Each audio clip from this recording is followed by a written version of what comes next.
Maximum pulse!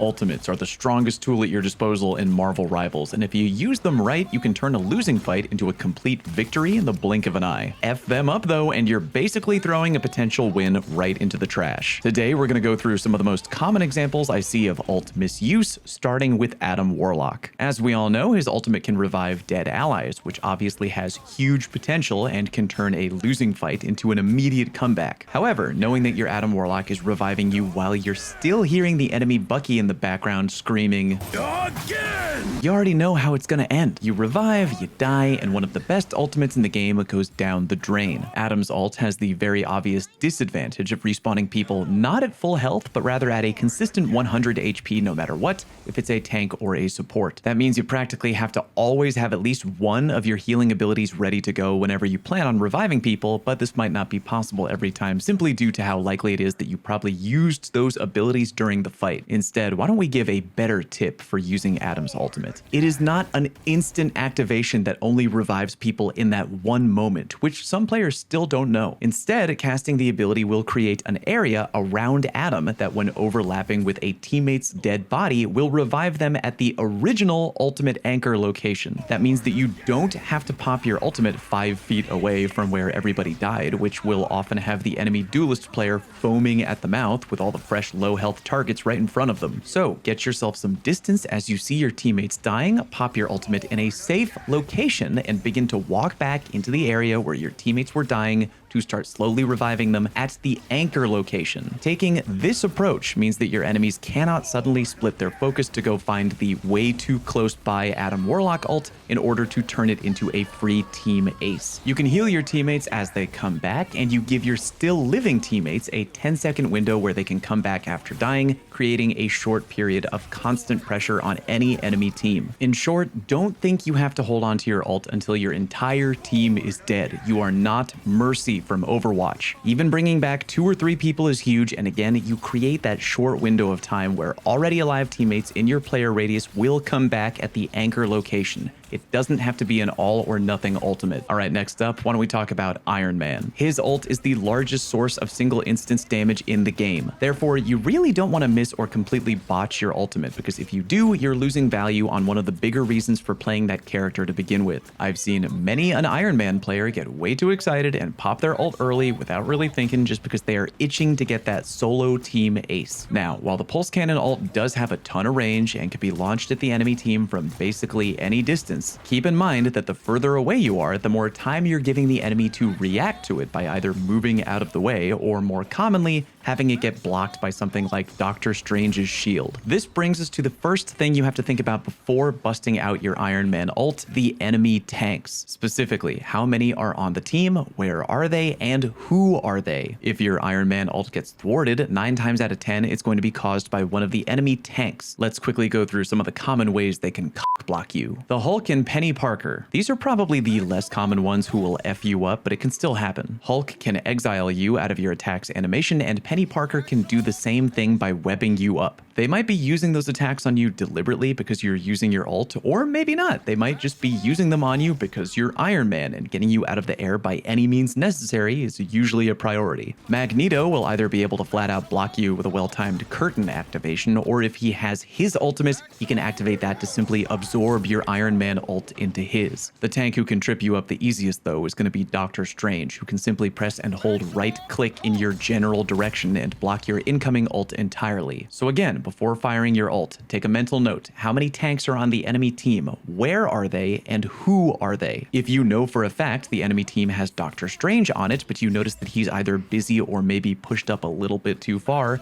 that could be a window for you. If the enemy tank is just straight up dead, that could also be an open window for you. You may not want to fire your ult if your team is just straight up winning the engagement and you've lost no teammates. But again, if you've lost 1 or 2 teammates and the enemy has lost 1 or 2, including their tank who was threatening to block you, your ult is way more likely to connect. Another thing to think about: positioning. A lot of Iron Man ultimates happen like so. He's up in the air directly above his own team, clearly in a position where the enemy team can see him. He fires at the enemy, and because they have a clear line of sight on him, they have plenty of time to get out of the way or set up a block. Now, that approach can work, and it's a relatively safe way for you to fire your ult, but remember, Iron Man is a highly mobile character. He can explore the space of a map damn well and get into positions where the enemy team might not be able to find him right away. If you're in a situation where maybe the match is ending and you really need to fire your ult sooner rather than later, try a quick reposition. Look at where the enemy team is, get around their backline into a place that they might not expect, be sure that the tank won't be able to immediately block you,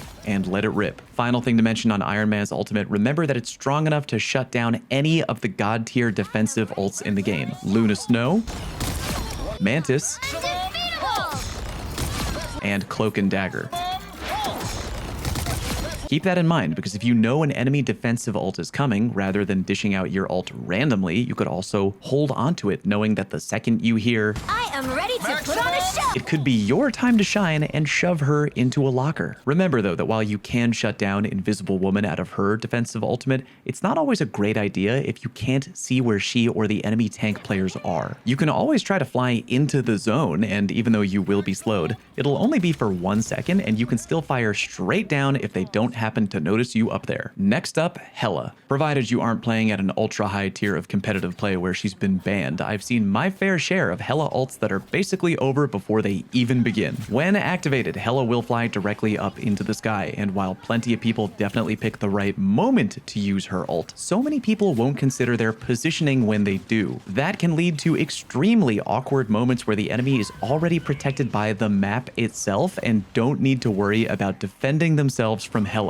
The obvious way to get around this little hiccup is to take a quick moment before popping your ult to consider the following. Where are you on the map, i.e. can anything get in your way? And where the enemy may retreat to when you start attacking. Basically, if you launch your ult and you're already relatively far from the enemy with not too clean a line of sight, they may immediately retreat away from you and take advantage of natural cover. Just remember, you have a movement tool, so before ulting, try to get into a better position where it might be really hard for the enemy to take advantage of natural cover or retreat. But other than ultimates, do you know what should be easy activity gets totally botched by a vast majority of people? Shaving yo dick and balls. Easily a top 3 transition on my channel, by the way, but yes, today's video is brought to you by Manscaped. We've already finished kicking off the new year, but there's always time to kick off a new you, at least when it comes to better hygiene and grooming. That's where Manscaped comes in with their Beard and Balls bundle. Say goodbye to that winter scruff with the Beard Hedger and leave behind the hibernation mode of extra hair down there with the Lawnmower 5.0 Ultra. Featuring 2 interchangeable skin-safe blade heads, the 5.0 Ultra will trim that winter forest with ease while staying gentle on your most delicate areas. The trimmer blade features longer, wider, and rounded teeth that are tough on hair yet incredibly gentle on skin. As always, the Lawnmower 5.0 Ultra is easy to charge and waterproof, which makes for easy trimming in the shower. Meanwhile, the Beard Hedger is your perfect companion for hair up there. Because yeah, don't use the razor you use on your boys on your face as well. In some countries, you go to jail for that. Featuring a titanium-coated stainless steel T-blade, this trimmer can get it done, whether you're going for clean and neat or sticking with some scruff. Join the over 11 million worldwide who trust Manscaped and start the new year right. Head on over to manscaped.com/falloutplays and get 20% off your order and free shipping. Again, head to manscaped.com/falloutplays for 20% off and free shipping.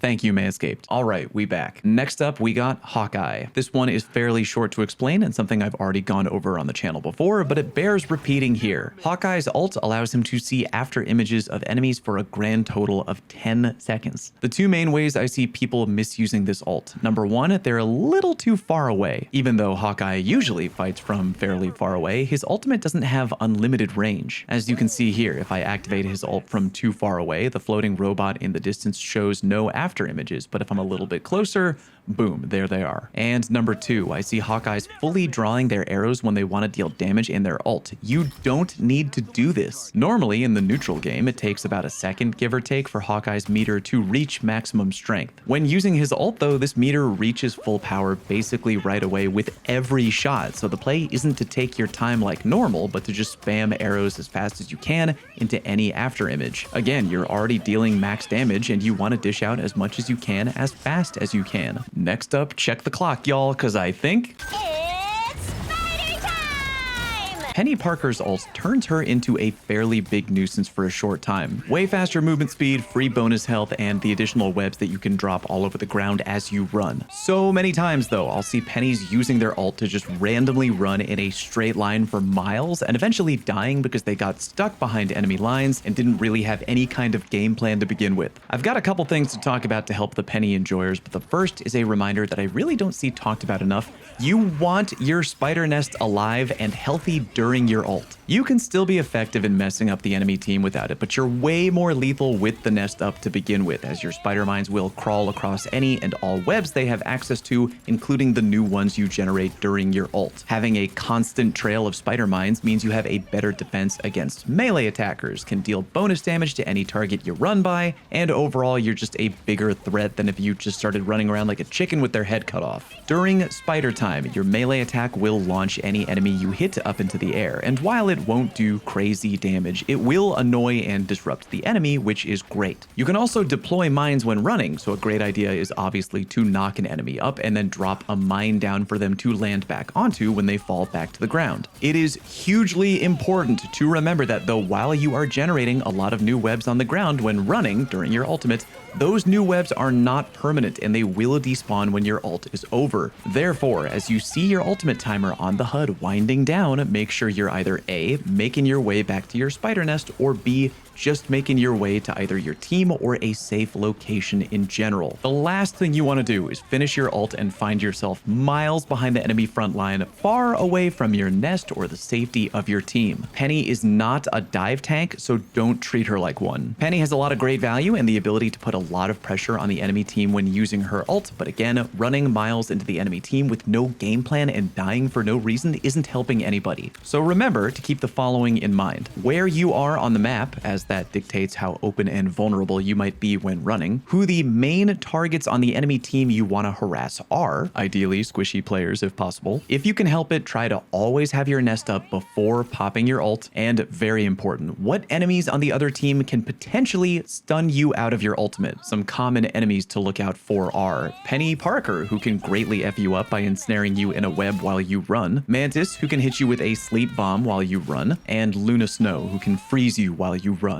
Even if you don't end up going very far, it'll end up being worth it if you don't waste your ult and put strong pressure on the enemy team. Moving on, we come to the hero with technically the best ultimate in the game, Loki. Technically the best because, as we all know, he has the ability to copy any ultimate on the field that he wants to. I will very often see Loki players copy a friendly or enemy duelist, dive in to try and ult immediately, then get shut down, which is a double whammy because not only did they waste their ult, but their entire team is now down a healer. Now, while copying an enemy duelist isn't necessarily a bad thing, remember, you don't really have to. If that's what the situation calls for, then by all means, go ahead. In the current meta though, defensive ultimates, i.e. the ones from Luna Snow, Cloak and Dagger, Invisible Woman, and Mantis, are considered extremely oppressive. When used correctly, which isn't hard to do, there's very little the enemy team can do to you. In fact, triple support meta is going hard in the paint right now, and while it's likely these ultimates will probably get adjusted in the future, you can kind of abuse it pretty hard right now. If your team has a Loki and a Luna Snow and you plan on using those ults back to back, your team essentially has 24 seconds of near complete invulnerability. On another note, when you copy another character with Loki, remember that you don't have to insta-pop your ultimate. You have a timer of about 15 seconds to use the entire kit of whatever character you've just copied. This timer gets extended when you use that character's ultimate as well, so even if you have 1 second left on your copy timer and you pop your ult, you'll be able to finish using it, aka you don't have to worry about transforming back into Loki while in the middle of a different ultimate animation. In certain situations, you may need to use that character's ult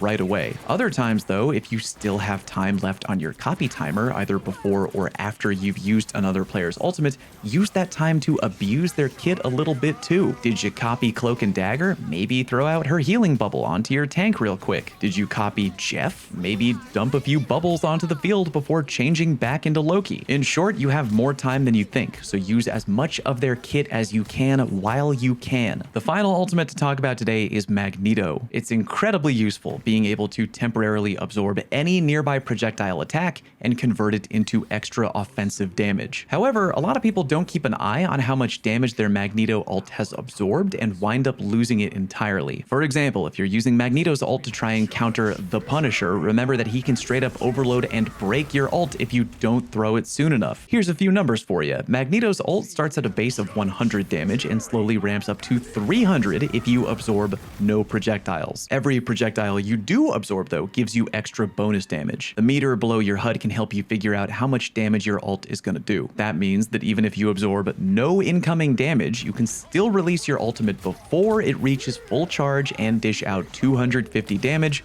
which is enough to kill the squishier heroes in the game. Therefore, don't be afraid to let it go a little bit early if you're trying to target a specific enemy and you know it's already strong enough to kill them. I also see people throwing out their ultimate just to throw it, and while that's not necessarily a mistake, I guess, you might not be using it to its full potential. As mentioned earlier in the video, defensive ults are oppressively good in the meta right now, and Magneto can shut many of them down. A perfect example of an easy and important hero to target on the battlefield is Cloak and Dagger. Because they take a moment to completely stop moving after drawing a purple line in the ground with their ult, that is a perfect opportunity for Magneto to simply snipe them out of their ult early with his giant purple ball. If you feel there are other worse ways that teammates can potentially throw ults directly into the trash, let me know what they are down in the comment section. As always, I'm interested to hear from you. Thank you all for watching, and good luck with your comp grinding. Peace.